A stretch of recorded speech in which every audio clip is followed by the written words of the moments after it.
जय साथियों, नमस्कार। स्वागत है आपका हमारे चैनल पर। हम पिछली क्लास में उपसर्ग के बारे में पढ़ रहे थे। आज हम उसी को आगे बढ़ाएंगे। हमने पिछले दो वीडियो में जो है उपसर्ग के मूलभूत सिद्धांत के बारे में देखा, उसके नियम के बारे में देखा। आज हम उसे देखेंगे आगे के क्रम में। हमने आपको बताया था उपसर्ग दो शब्दों से मिलकर बना है, उपधन सर्ग से। उप का अर्थ होता है समीप और सर्ग का अर्थ है आकर जुड़ना, यानी समीप आकर जो जुड़ जाए वह उपसर्ग कहलाता है। हमने बताया उपसर्ग क्या होता है। उपसर्ग जो होते हैं वो मूलतः शब्दांश होते हैं और यह शब्द रचना के लिए उपयोग में आते हैं। जब हम किसी भी शब्द की रचना करते हैं तो हम शब्दांश को उसके साथ प्रयोग में लाते हैं और उपसर्ग यानी कि उपसर्गों को उसके साथ जोड़ते हैं तो शब्द का निर्माण होता है।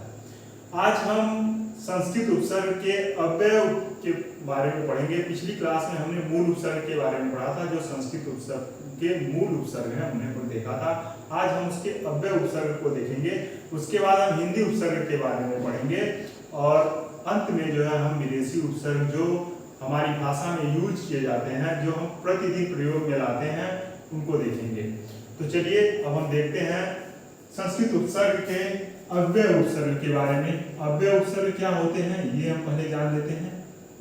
अव्यय उपसर्ग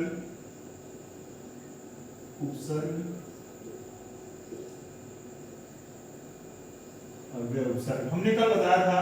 संस्कृत के जो उपसर्ग है वह दो प्रकार के हैं, एक मूल उपसर्ग है और एक अव्यय उपसर्ग है। जो मूल उपसर्ग होते हैं वो 22 होते हैं। अव्यय उपसर्गों की जो संख्या होती है वह 20-21 होती है। लेकिन जो मूल, क्योंकि कई उपसर्ग ऐसे हैं जो आपस में मिले हुए होते हैं, तो इसकी जो काउंटिंग है वह एक तरीके से आप सही अर्थों में नहीं कर सकते हैं। किसी में 20 दिया हुआ है, किसी बुक में 22 दिया हुआ है। तो हम जो है मूलतः यहाँ पे जो ऑथेंटिक है वो 22 मानते हैं। 22 उसके भी हैं, 22 इसके भी हैं। और यहाँ हम कुछ जो महत्वपूर्ण अव्यय उपसर्ग हैं उन्हें देखेंगे। पहले इसकी परिभाषा देख लेते हैं। अव्यय उपसर्ग क्या होते हैं। अव्यय उपसर्ग उन्हें कहते हैं जो स्वतंत्र रूप में, जिनका अर्थ तो होता है पर वह स्वतंत्र रूप में प्रयोग में नहीं आते हैं, तो उन्हें हम अव्यय उपसर्ग कहते हैं। जैसे यदि है, का अर्थ होता है नहीं, का अर्थ होता है नहीं, न या नहीं। लेकिन यदि हम कहीं लिख दें तो इसका कोई अर्थ नहीं निकलेगा। यदि हम खाली लिख दें तो इसका अर्थ कुछ नहीं निकलता है। लेकिन यदि वर्णमाला में हम जब पढ़ते हैं का एक माने अनार हम पढ़ते हैं अनार, लेकिन उसमें उपसर्ग लगा है, नार में उपसर्ग लगा तब बना अनार। यानी कि बिना जो स्वतंत्र रूप से को लिखने से कोई उसका अर्थ नहीं निकलेगा।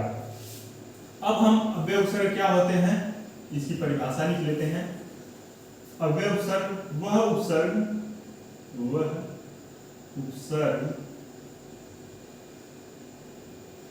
या शब्दांश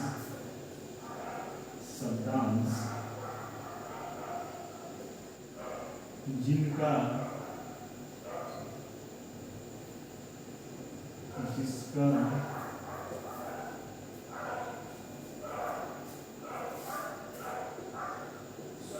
स्वतंत्र रूप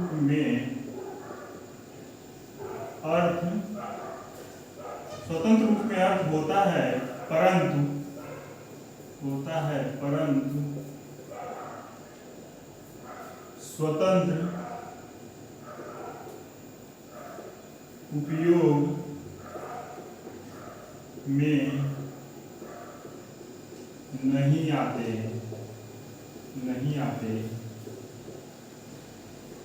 अव्यय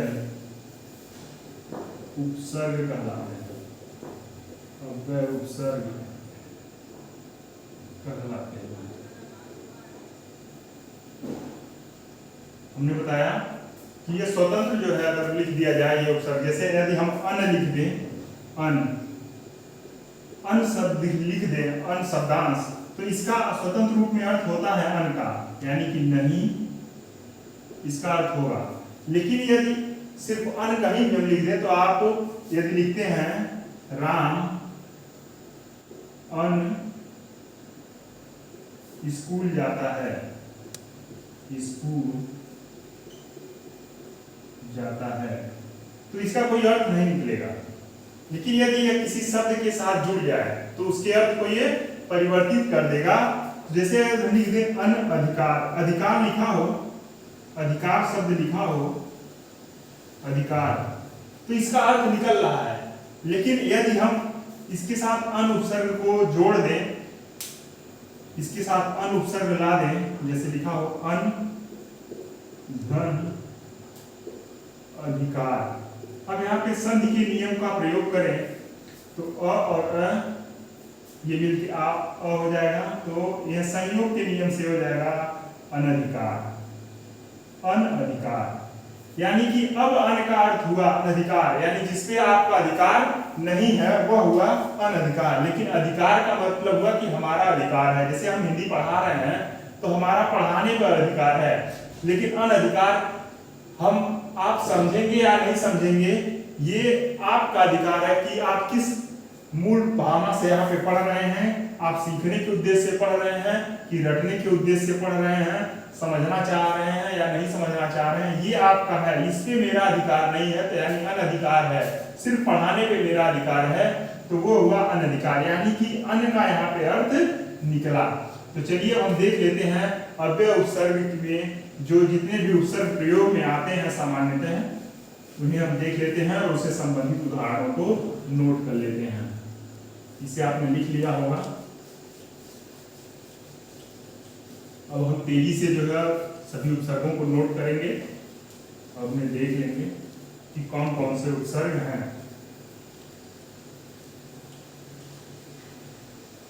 जैसे पहला उपसर्ग है उपसर्ग। अ का जो अर्थ होता है न या नहीं, अ का जो अर्थ होता है न या नहीं। अब इनसे बनने वाले शब्द कौन कौन से हैं? जैसे अभाव, अभाव, अद्वितीय, अद्वितीय,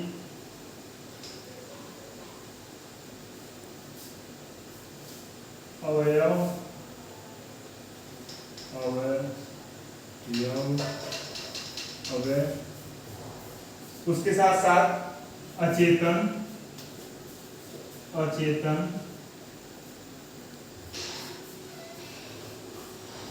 अभिशाप या अकारण या अपमान, अकारण,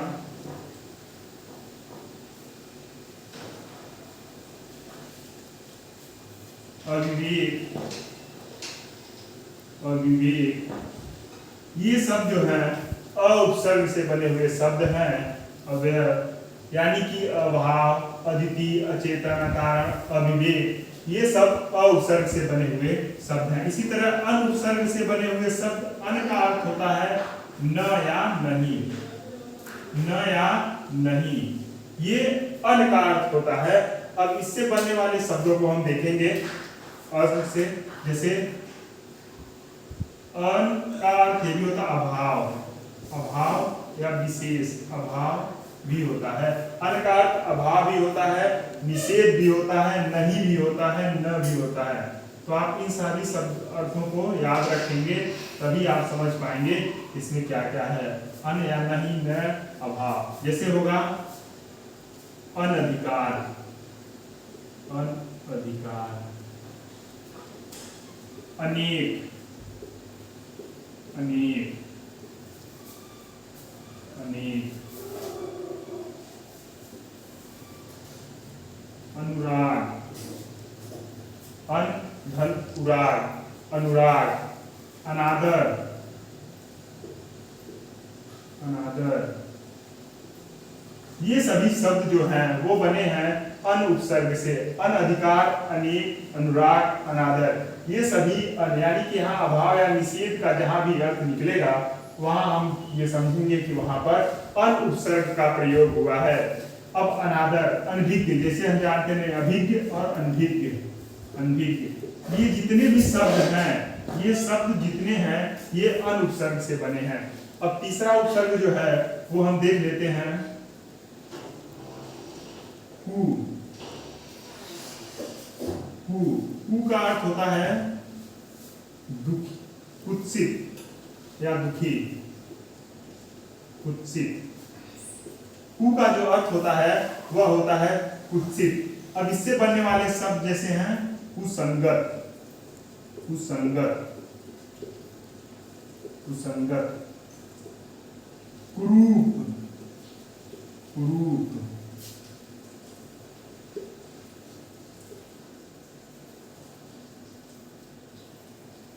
कुंदन। ये सभी जो है कु उपसर्ग से बने हुए शब्द हैं। कुंदन, तो ये कु उपसर्ग से बने हुए शब्द हैं। कुकर्म, कुकर्म यानी कि कुत्सित या दुख, इसका दोनों अर्थ निकलेगा कुत्सित या दुख। तो ये कु उपसर्ग से बने उपसर्ग हैं।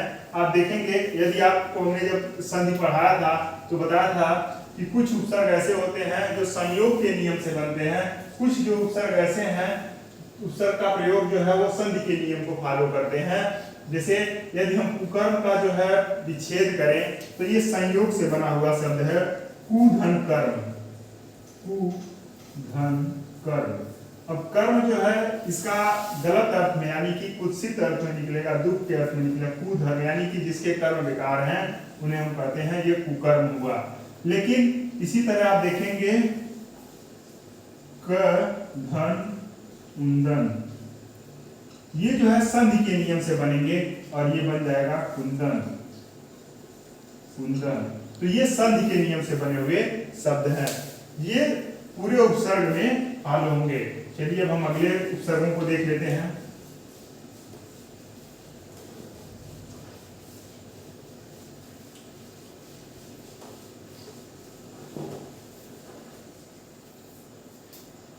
न, न उपसर्ग, न का अर्थ भी होता है निषेध, निषेध, न का अर्थ भी निषेध होता है। अब इनसे बने हुए शब्द जो है वो देख लेते हैं। न से अभाव भी होता है,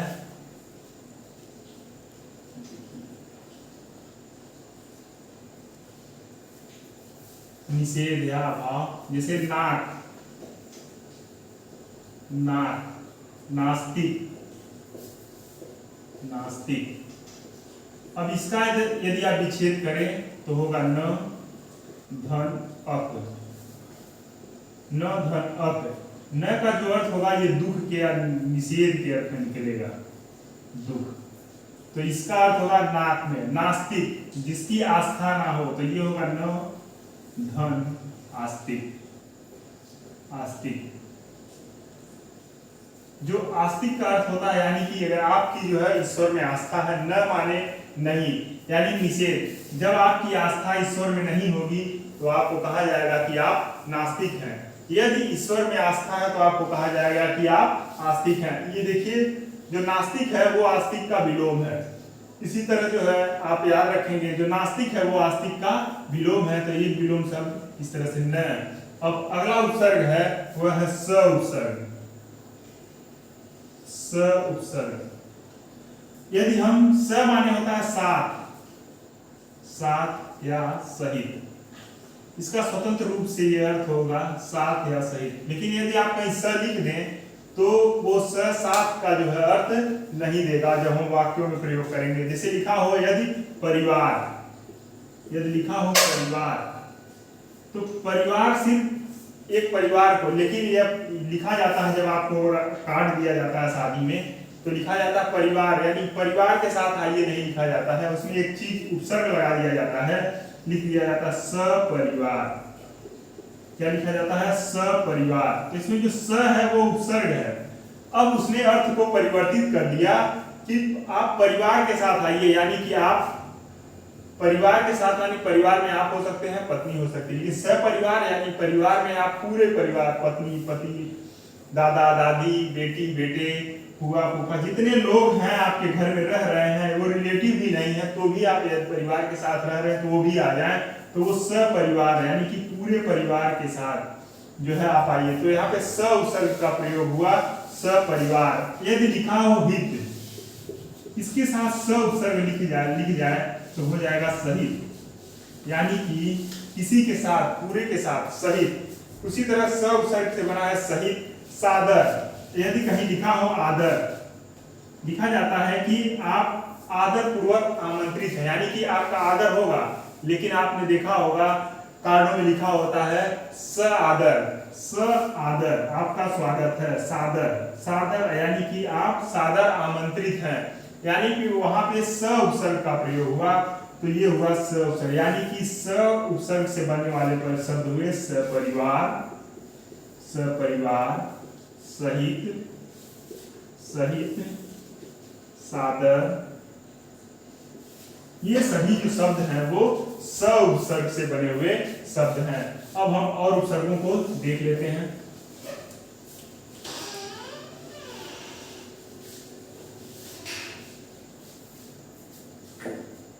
स, स का मतलब भी होता है साथ, साथ या सहित, सहित। स का मतलब भी होता है साथ या सहित।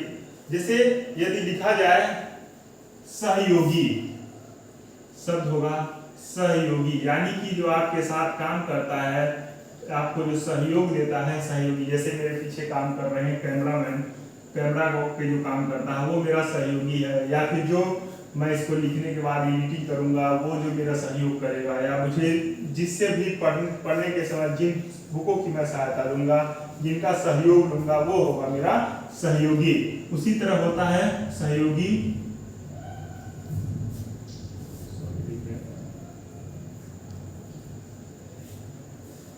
सहयोगी, सहकर्मी, सहकर्मी,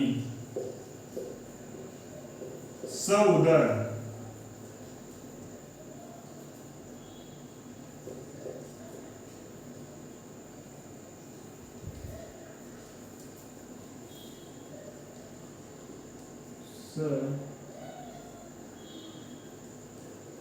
सउदर,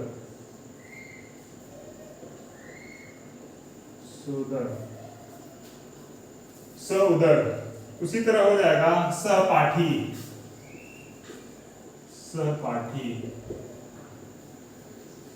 सहोदर, सहोदर होता है, सहोदर नहीं होता, सहोदर। यानी कि एक उधर से, यानी कि मेरा भाई एक उधर से जन्म लिए हुआ, जो जन्म लेता है उसे हम क्या कहते हैं, सहोदर। यानी कि भाई जो है वो आपका सहोदर है। सहपाठी, साथ पढ़ने वाला। तो ये सह उपसर्ग से बने हैं। यदि योगी के साथ सह का जो संयोग हुआ है, कर्मी यानी कि साथ काम करने वाले को हम कहते हैं सहकर्मी। अब हम अगला उपसर्ग देख लेते हैं,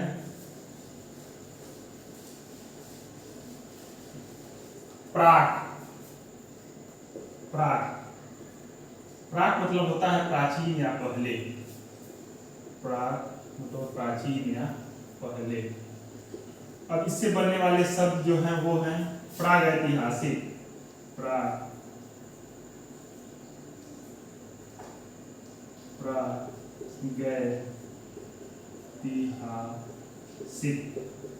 प्रागैतिहासिक। प्राकथन, प्राकथन, प्रागैतिहासिक, प्राकथन। ये जो शब्द हैं ये प्राक से बने हुए शब्द हैं। प्राकथन, प्रागभाव, प्रागभाव, प्रागभाव।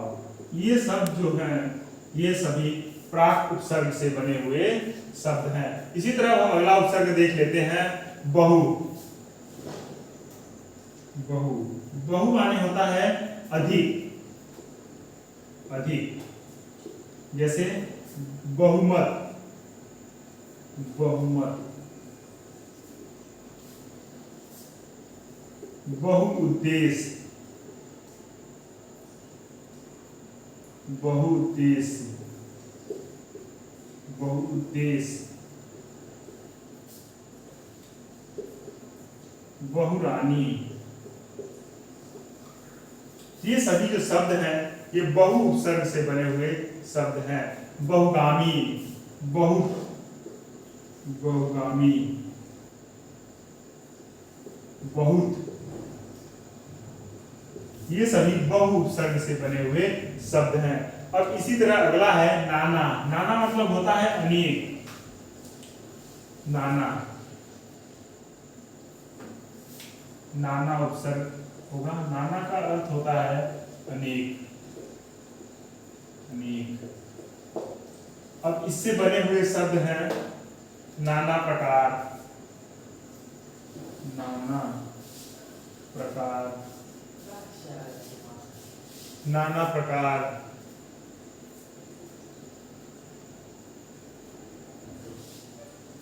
नाना वस्तु,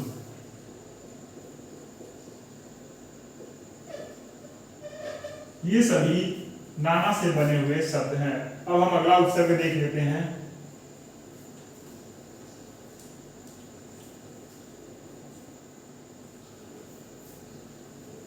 नाना प्रकार, नाना वस्तु, ये नाना से बना हुआ शब्द है। इसी तरह होता है स्व। स्व मतलब होता है अपना। स्व, स्व उपसर्ग से बने हुए शब्द देखते हैं। स्व का अर्थ होता है अपना। जैसे होता है स्व अल्प, स्व, स्वाल्प, स्वाल्प। इसी तरह होता है स्वेच्छा, स्वेच्छा। इसी तरह होता है स्वाद, स्वाद। तो ये स्व उपसर्ग यानी कि जो अपने को स्वाद आता है, यानी कि अपने को जो फील हो, अनुभव हो, उसी को हम कहते हैं स्व। यानी कि स्वाद, स्वेच्छा, स्वार्थ, स्वार्थ, ये सभी जो शब्द हैं वो स उपसर्ग से बने हुए शब्द हैं। उसके बाद अगला उपसर्ग है, अगला उपसर्ग कु उपसर्ग हमने बता दिया। अगला उपसर्ग है पर।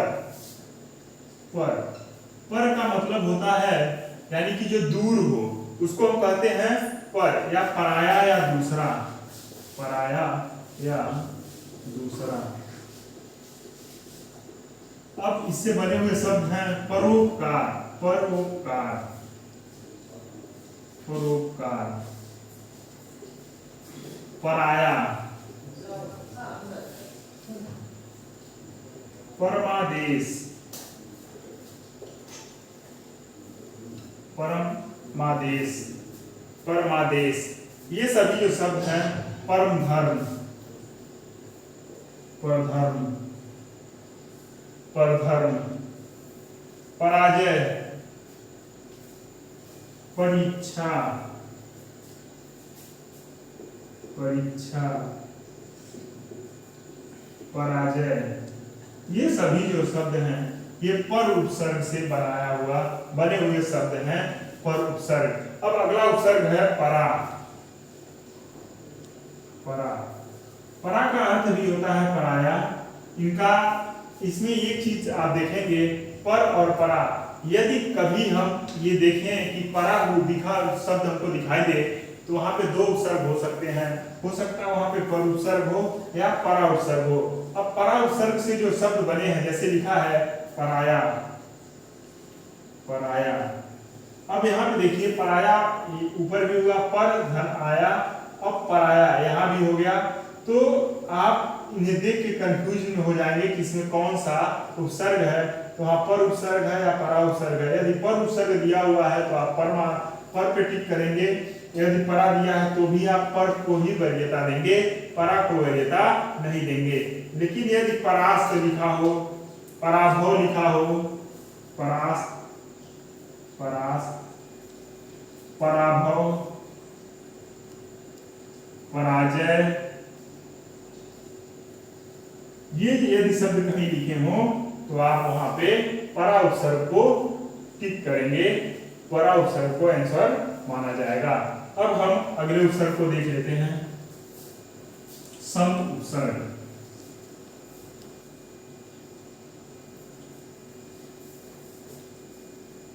सम उपसर्ग,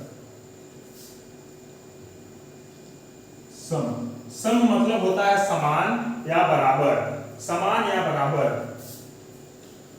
समान या बराबर। अब इससे बने हुए शब्द हैं संपूर्ण, संपूर्ण,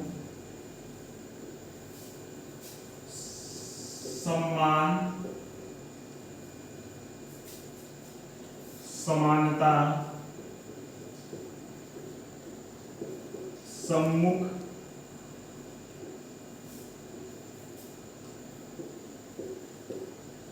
समयाभाव,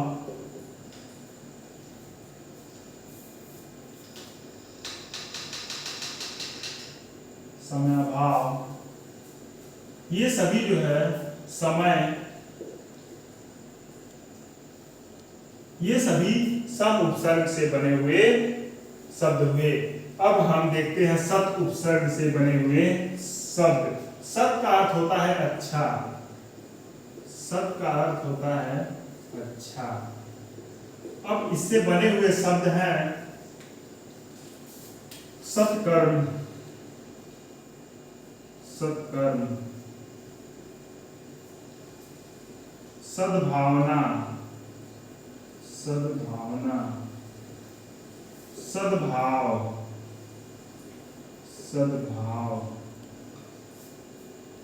सउद्देश्य, सउद्देश्य, सुद्देश्य, सुद्देश्य, ये सभी सत उपसर्ग से बने हुए शब्द हैं। अब हम अंतिम देखेंगे। इसमें जो अंतिम उपसर्ग है वह है पुनर। पुनर, पुनर मतलब होता है फिर। यह इसका अंतिम उपसर्ग होगा फिर। फिर जैसे पुनर्जन्म, पुनर्जन्म, पुनरावलोकन, पुनरावलोकन, अवलोकन, पुनरावलोकन,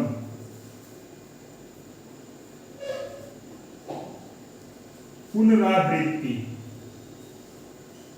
पुनरावृत्ति, ये सभी जो शब्द हैं ये पुनर्उपसर्ग से बने हुए शब्द हैं। तो साथियों, आज हमने अव्यय उपसर्ग से बने हुए शब्दों को देखा, यानी संस्कृत उपसर्ग से, संस्कृत उपसर्ग में जो मूल उपसर्ग है 22 उपसर्ग, उसके बाद जो अव्यय उपसर्ग हैं उन उपसर्गों को हमने देखा। इन सभी उपसर्गों से विभिन्न परीक्षाओं में जो है वो प्रश्न पूछे जाते हैं। कल अब हम हिंदी उपसर्ग के बारे में पढ़ेंगे। हिंदी उपसर्ग मूलतः 10 हैं, जिन्हें हम कल विस्तृत चर्चा करेंगे। उसमें कौन कौन से नियम प्रयोग में आते हैं, संधि और संयोग के, वो देखेंगे। और विभिन्न परीक्षाओं में पूछे गए शब्दों को यहाँ पर हम देखेंगे। उसके बाद जब यह चैप्टर समाप्त होगा, यह अध्याय समाप्त होगा, तो हम इससे संबंधित 200 से 250 प्रश्नों को हल करेंगे और उसके बाद हम प्रत्यय को पढ़ेंगे। धन्यवाद साथियों, नमस्कार। कृपया हमारे चैनल को सब्सक्राइब करें, लाइक करें, ज़्यादा से ज़्यादा शेयर करें, जिससे इसका लाभ मैक्सिमम लोगों तक पहुँच सके। इसका मूल उद्देश्य है कि बच्चों में, आप में, सभी साथियों में हिंदी की जो समझ है, मूलभूत समझ है, उसको विकसित किया जाए। यदि कोई सुझाव है तो उसे आप कमेंट बॉक्स में जरूर दें। धन्यवाद साथियों, मिलते हैं अगले वीडियो में। नमस्कार।